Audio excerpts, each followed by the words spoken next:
அனைவருக்கும் வணக்கம். நான் எழுத்தாளர் இரா கலைச்செல்வி. அறிவோம் ஜோதிடம் என்ற இந்த நிகழ்ச்சியினை தொடர்ந்து கேட்டுக்கொண்டிருக்கும் அனைவருக்கும் எங்களின் அன்பான வரவேற்புகள். இன்றைக்கு நீங்கள் கேட்க இருப்பது பெங்களூரில் இருந்து ஒரு நேயர் கேட்டுள்ள கேள்விக்கான பதில். கேள்விக்கான பதிலை அளிப்பவர் மயிலாடுதுறையைச் சார்ந்த ஜோதிடர் திரிபுர சுந்தரி அவர்கள். பொதுவாக இந்த காலத்தில் திருமணம் என வரும்போது பெரும்பாலான மக்கள் ஜாதகத்தை கையில் எடுக்கிறார்கள். எத்தனையோ பேருக்கு இது பெரும் குழப்பத்தை தருகிறது.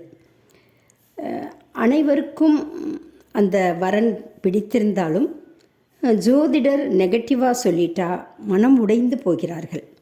இந்த நிலையில் இந்த பெங்களூர் நேயர் கேட்டுள்ள கேள்வி பலரின் மனதில் உள்ள கேள்வியாக இருக்கும் என நம்புகிறேன். வாங்க நிகழ்ச்சியினை கேட்டு பயன்பெறலாம். வணக்கம். நான் மயிலாடுதுறையிலிருந்து திரிபுர சுந்தரி. சாமன் சாஸ்தா ஆஸ்ட்ரோ சேனலில் நமது நிகழ்ச்சிகளை பார்த்து ஆதரவு அளித்து வரும் அனைவருக்கும் வணக்கம், வாழ்த்துக்கள். சொல்லுங்கம்மா, பெங்களூர் நேயர் என்ன கேட்டுள்ளார்? பெங்களூர் நேயர் கேட்டுள்ள கேள்வி 2, 4, 7, 8, 12 ஆகிய ஜாதக கட்டங்களில் செவ்வாய் இருந்தால் செவ்வாய் தோஷம் என கூறுகிறார்கள். இந்த செவ்வாய் தோஷம் என்றால் என்ன? இந்த தோஷம் எதனால் ஏற்படுகிறது? செவ்வாய் தோஷம் உள்ள பெண்ணிற்கு அதே தோஷம் உள்ள ஆணைத்தான் திருமணம் செய்ய வேண்டுமா? அந்த தோஷம் இல்லாத மணமகனை மணம் முடித்தால் என்ன விளைவுகள் ஏற்படும்? தங்களின் அறிவியல் பூர்வ விளக்கம் தேவை. இதுதான் அவரின் கேள்வி. பதில் சொல்லுங்க திரிபுர சுந்தரி. முதல்ல செவ்வாய் தோஷம், ராகு தோஷம், கேது தோஷம், இப்படி ஒரு தோஷமும் நம்ம ஜாதகத்தில் மூல நூல்களில் இல்லை. மூல நூல்களில் தோஷம் அப்படிங்கிற ஒரு வார்த்தையே சொல்லலை. அதுக்கப்புறம் வந்த ஜோதிடர்கள் தான் அந்த செவ்வாயினால் பல தீமைகள் நடக்கிறத வச்சு அதை ஒரு தோஷம் அப்படிங்கிற ஒரு பேரை சொல்லி இப்போ அந்த தோஷத்தை மட்டும்தான் அவங்க பார்த்துக்கிட்டு இருக்காங்க. ஜாதகத்தை எடுத்தாங்கன்னா அவங்க மற்ற எதையுமே பார்க்குறதில்ல. அப்படியே பூத கண்ணாடி வச்சுக்கிட்டு முதல்ல செவ்வாய் இருக்கா, ஆகா இது செவ்வாய் தோஷம் உள்ள ஜாதகம், இதுக்கு அதே மாதிரி தான் பொண்ணு பார்க்கணும், மாப்பிள்ளை பார்க்கணும் அப்படின்னு சொல்லிடுறாங்க. அதுவும் நீங்கள் சொன்ன மாதிரி இந்த செவ்வாய் 2, 4, 7, 8, 12ஆம் இடத்துல இருந்தால் உடனே தோஷம் அப்படின்னு சொல்லிடுறாங்க. அப்படி ஒன்றும் இல்லை. செவ்வாய் 2, 7, 8 அதில் இருந்தால் தான் காலதாமதமாக திருமணம் நடக்கும். 4, 12 அது அவ்வளவா பிரச்சனையே தர்றதில்லை. சிலர் இதையும் குறைவான தோஷம் அப்படின்னு சொல்லுவாங்க. அப்போது இந்த 5 இடத்துல இருந்தால் மட்டும்தான் தோஷமா? பாக்கி 7 இடத்துல செவ்வாய் இருந்துச்சுன்னா அது தோஷம் இல்லையா? அது நல்லதா? இப்போ செவ்வாய், சனி, ராகு இந்த 3ம் பாவகிரகம் அப்படின்னு ஜோதிட நூலில் சொல்லியிருக்காங்க. சனி அப்படிங்கிறது முழு பாவகிரகம், செவ்வாய்ங்கிறது முக்கால் பாவகிரகம். அப்போ முக்கால் பாவகிரகம் அப்படின்னா என்னென்னா அதில் கால்வாசி நன்மையை செய்யக்கூடிய கிரகம் செவ்வாய் அப்படின்னு அர்த்தம். செவ்வாய் அமரும் இடத்தை பொறுத்து தான் அங்கே இருக்கலாமா இருக்கக்கூடாதா அப்படிங்கிறதே நம்ம சொல்லலாம். ஏதோ ஒரு இடத்துல செவ்வாய் இருந்து தான் ஆகணும். அப்போ செவ்வாய் மகரத்தில் இருந்தால் உச்சமாக இருக்குது அப்படின்னு சொல்லுவோம். அடுத்ததாக மேஷத்துலேயும் விருச்சிகத்துலேயும் இருந்தால் ஆட்சி பெற்ற நிலையில் இருக்குது அப்படின்னு சொல்லுவோம். இது என்னென்னா இந்த 3 இடத்துல இருந்தால் நல்ல ஒரு பவர்ஃபுல்லான இருக்குது, பவரோடு இருக்குது, ஒரு அதோட காரகத்தை ஆதிபத்தியத்தை செய்யக்கூடிய நிலையில், அந்த பாவ செயலை செய்யக்கூடிய நிலையில் இருக்குது அப்படின்னு அர்த்தம். முதல்ல செவ்வாய் என்ன கொடுக்கும் அப்படிங்கிறது நம்ம பார்த்துக்கணும். செவ்வாய் இந்த கால்வாசி நன்மையை செய்யும் அப்படிங்கிறதால என்ன கொடுக்கும் அந்த செவ்வாய் அப்படின்னா, அந்த செவ்வாய் ஒருத்தவங்க ஜாதகத்தில் நல்ல நிலையில் இருந்ததுன்னா அவங்க ஸ்போர்ட்ஸ் மேனாக இருப்பாங்க, ஒரு டாக்டராக இருப்பாங்க, அடுத்தது காவல்துறையில் இருப்பாங்க, யூனிஃபார்ம் சர்வீஸு மற்ற யூனிஃபார்ம் சர்வீஸ் அத்தனையிலையும் இருப்பாங்க, மிலிட்ரியில் இருப்பாங்க, அப்புறம் ரியல் எஸ்டேட் தொழில் செஞ்சிட்ருப்பாங்க, சமையல் தொழில் செய்வாங்க, ரெஸ்டாரண்ட்டு, துரித உணவகம், கேஸ் ஏஜென்சி, இப்படி இன்னும் ஒரு இடத்துல வாட்ச்மேனாக இருக்கணுன்னா கூட அதுக்கும் அந்த செவ்வாய் தான் காரணமாக இருக்குது. இவ்வளவு நன்மைகளையும் செவ்வாய் தான் செய்யுது.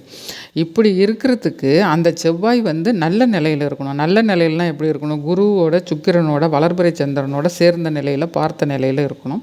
அவங்க லக்னத்தின் வலிமைக்கு தகுந்த மாதிரி அந்த தொழில்கள் மாறும். ஒருத்தவங்க காவல்துறையில் பெரிய ஐபிஎஸ் ஆஃபீஸராக இருப்பாங்க, ஒருத்தவங்க கீழ்நிலை அதிகாரியாக வெறும் கான்ஸ்டபிளாக இருப்பாங்க. இந்த மாதிரி அவங்க லக்ன வலிமைக்கு ஏற்ற மாதிரி இருப்பாங்க. இத்தனையும் இந்த செவ்வாய் தான் செய்யுது. அது சுப கிரகத்தோட தொடர்பில் இருக்கும்போது. மகரத்துலேயோ மேஷத்துலேயோ விருச்சிகத்துலேயோ தனியாக இருந்துச்சுன்னா அப்படி இல்லை கூடவே சனி ராகுவோட சேர்ந்து இருந்தது அப்படின்னா அது ஒரு பிரச்சனையை தரும். அது எந்த இடத்து வழியாக பிரச்சனையை தரும் அப்படின்னா, குடும்பம் அப்படின்னு சொல்லக்கூடிய 2ஆம் பாவகத்தின் வழியாகவும், வாழ்க்கை துணையை குறிக்கக்கூடிய 7ஆம் பாவத்து வழியாகவும், ஜாதகரோட ஆயுளை குறிக்கக்கூடிய 8ஆம் பாவத்தில் இருந்தாலும் மட்டும்தான் அது அதிக பிரச்சனையை தருது. வேறு எந்த இடத்துல இருந்தாலும் அது பிரச்சனையை தர்றதில்லை. 2ல் இருந்தால் என்ன பண்ணோம்னா அது 5, 8ஆம் இடத்த பார்க்கும். 7ல் இருந்தால் என்ன பண்ணுன்னா 10ஆம் இடத்தையும் 2ஆம் இடத்தையும் பார்க்கும். 8ல் இருந்தால் என்ன பண்ணுன்னா 2ஆம் இடத்தையும் 3ஆம் இடத்தையும் பார்க்கும். இப்போது 5ங்கிறது குழந்தையை குறிக்கக்கூடியது. அந்த குழந்தை கிடைக்கணும் அப்படின்னா 5ஆம் இடத்துல இருந்ததுன்னா அந்த இடம் பாதிக்கப்படுது அப்படின்னு அர்த்தம். அப்போ நாள்பட்ட குழந்தை தான், நாள் கடந்து தான் அந்த குழந்தை பிறக்கணும், இல்லை குழந்தையே பிறக்கக்கூடாதுன்னா அப்போ திருமணமும் உங்களுக்கு தள்ளி போகும். இதுதான் அதில் உள்ள ஒரு விஷயம். இதை தான் நாங்கள் சொல்கிறோம், கொஞ்சம் லேட்டாக திருமணம் பண்ணணும். அதாவது செவ்வாய் இந்த மாதிரி 2ல் 7ல் 8ல் இருந்தால் லேட்டாக திருமணம் பண்ணணும் அப்படின்னு சொல்கிறோம். இப்போ 10ல் இருந்ததுன்னா தொழில் வருமானத்தை கெடுக்கும். 2ல் இருந்ததுன்னா அவங்க வாக்குஸ்தானத்தை கெடுக்கும், வருமானத்தை கெடுக்கும். 3ல் இருந்ததுன்னா முயற்சியை கெடுக்கும். 7ல் இருந்ததுன்னா கணவன் மனைவி இந்த உறவுகளை எல்லாம் கெடுக்கும். இது எல்லாமே இந்த தனித்த செவ்வாயாக இருந்தால் தான் கெடுக்கும். இன்னும் அந்த மகரத்தில் உச்சமாக இருந்தாலும், அந்த மேஷத்துலேயும் விருச்சிகத்துலேயும் தனித்த நிலையில் இருந்தாலும் இந்த மாதிரியான நிகழ்வுகள் நடக்கலாம். அதோட இந்த சுப கிரகத்தோட சேர்ந்துருந்ததுன்னா அது பரவாயில்ல, அந்த செவ்வாயை எடுத்துக்கலாம். அது 2ல் இருந்தாலும் பரவாயில்ல அப்படின்னு எடுத்துக்கலாம்.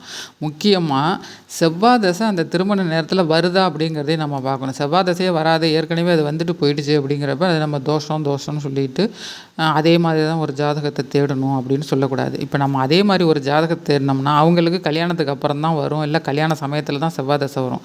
இந்த ஜாதகருக்கு கல்யாணத்துக்கு முன்னாலே சின்ன வயசுலேயே போயிடும். அந்த மாதிரி ஜாதகத்தை சேர்க்கக்கூடாது. அப்போது நீங்கள் சொன்ன அந்த 2, 4, 7, 8, 12 இதில் மட்டும்தான் செவ்வாய் இருந்தால் கெடுதல் பண்ணுமா அப்படின்னா, இப்போ ஒருத்தவங்களோட லக்னத்திலேயே செவ்வாய் இருந்துச்சுன்னா அவர் ஏகமான ஒரு கோபக்காரராக இருப்பார். ஏன்னா அந்த லக்னத்தில் உள்ள செவ்வாய் 7ஆம் பாவகத்துக்கு அந்த ஒளி வரும், அந்த ஒளி படும். செவ்வாயோட 7ஆம் பாவகத்துக்கு செவ்வாய் எங்கே இருக்குதோ அதோட 7ஆம் பாவகத்துக்கு படும், 4ஆம் பாவகத்துக்கு படும், 8ஆம் பாவகத்துக்கு படும். இதுலேயும் ஒவ்வொன்றுக்கும் அளவு இருக்குது. 4ஆம் பாவகத்துக்கு பட்டுச்சுன்னா அது 50% தீமையை தரும், 7ஆம் பாவத்துக்கு பட்டுச்சுன்னா அது 100% தீமை தரும், 8ஆம் பாவத்துக்கு பட்டுச்சுன்னா 25% தீமையை தரும் அப்படின்னு ஒவ்வொன்றுத்துக்கும் ஒரு அளவு இருக்குது. அது எந்த இடத்துலேருந்து பார்க்குதோ அப்போ அந்த செவ்வாய்க்குன்னு ஒரு அளவு இருக்குது. மகரத்துலேருந்து பார்த்தா அது ஒரு அளவு இருக்குது, கடகராசியிலேருந்து பார்த்ததுன்னா அதுக்கு ஒரு அளவு இருக்குது. இதையெல்லாம் ஒட்டு மொத்தமாக கால்குலேஷன் பண்ணி தான் அது செவ்வாய் தோஷம் அப்படின்னு சொல்கிற அளவுக்கான ஒரு பயங்கரமான இடத்துல இருக்கா இல்லையா அப்படிங்கிறத நாம் முடிவு பண்ணணும். செவ்வாய் லக்னத்தில் இருந்தால் நெருப்பு அள்ளி கொட்டுற மாதிரி பேசுவாங்க. அப்போது அவரோட ஒய்ஃபு அவர்கிட்ட எப்படி குடும்பம் பண்ணுவாங்க? செவ்வாய் 7ல் இருந்தால் அந்த வாழ்க்கை துணை அந்த மாதிரியான ஒரு அடாவடித்தனம் நிறைஞ்சவங்களாக இருப்பாங்க. அப்போது ஜாதகர் எப்படி அவரோட குடும்பம் நடத்துவார்? இதுக்கு தான் இதே மாதிரி குறிப்பிட்ட இடத்துல செவ்வாய் இருக்கிற ஒரு ஜாதகத்தை சேர்க்கணும் அப்படின்னு சொல்கிறது. இவங்க தேவைப்படும் போது அடிச்சுக்குவாங்க, மற்ற நேரத்தில் நிறுத்திக்குவாங்க. ஏன்னா ஒருத்தருக்கு ஒருத்தர் சரைச்சவங்க இல்லை. ஏன்னா 2 பேரும் அந்த குறிப்பிட்ட இடத்துல செவ்வாய் இருக்கிறவங்க. நான் தான் வீரசாலி அப்படின்றத காட்டிப்பாங்க. இதை தான் நாங்கள் குணப்பொருத்தம் அப்படின்னு சொல்கிறோம். செவ்வாய் உச்சமாகி இதே மாதிரி அடாவடித்தனம் பண்ணுற, குழாயடி சண்டை போடுற மாதிரி ஒரு பெண்ணை அதே மாதிரி ஜாதகத்தில் செவ்வாய் கெட்டு போன ஒருத்தரோட தான் இணைக்கணும். அப்போ தான் அவங்களுக்கு அந்த சமாளிக்கும் திறன் வரும். இதனால தான் அதே மாதிரி செவ்வாய் உள்ள ஜாதகத்தை தேடுங்க அப்படின்னு சொல்கிறது. இதை நம்ம தோஷங்கிற பேரில் நிறைய ஜோதிடர்கள் சொல்லிட்டு வர்றாங்க. அது உண்மை இல்லை, அது தோஷம் இல்லை. எந்த இடத்துல எல்லாம் செவ்வாய் இருக்குதோ, நீங்கள் குறிப்பிட்ட அந்த இடத்துல எல்லாம் செவ்வாய் இருந்தால் அதோட சுப கிரகங்கள் இணைந்திருந்தால் அது தோஷம் இல்லை. 2வது 4ஆம் இடத்துலையும் 12ஆம் இடத்துலையும் இருந்தால் அது ஒரு பெரிய அளவு தோஷத்தை செய்கிறதில்ல. ஆனால் அதே 4ஆம் இடத்துலையும் 8ஆம் இடத்துலையும் செவ்வாய் இருக்குது, அது மகர ராசியாக இருந்ததுன்னா அது தோஷத்தை செய்யும். அவங்க அடாவடித்தனம் பண்ணுவாங்க. ஏன்னா அந்த இடத்துல செவ்வாய் உச்சம் அப்படின்னு சொல்கிறோம். இது ஒவ்வொரு லக்னத்துக்கு தகுந்த மாதிரி மாறும். ஒரு இடத்துல ஜாதகர் தைரியசாலியாக இருப்பார், ஒரு இடத்துல அடாவடித்தனம் பண்ணுவார். இத்தனையும் கலந்தது தான் ஒரு ஜோதிடம். நம்ம ஒரே ஒரு கிரகத்தை ஒரு இடத்துல நிற்கிது, 2ல் நிற்கிது, 4ல் நிற்கிது, அது தோஷம் அப்படின்னு சொல்லக்கூடாது. மிக்க நன்றி. செவ்வாய் தோஷம் குறித்த உங்களின் பதில் பலருக்கு பயனுள்ளதாக இருந்திருக்கும் என நம்புகிறேன். இந்நிகழ்ச்சியினை தொடர்ந்து பல நாடுகளில் இருந்து கேட்டுக்கொண்டிருக்கும் அனைவருக்கும் எங்களின் மனமார்ந்த நன்றிகள்.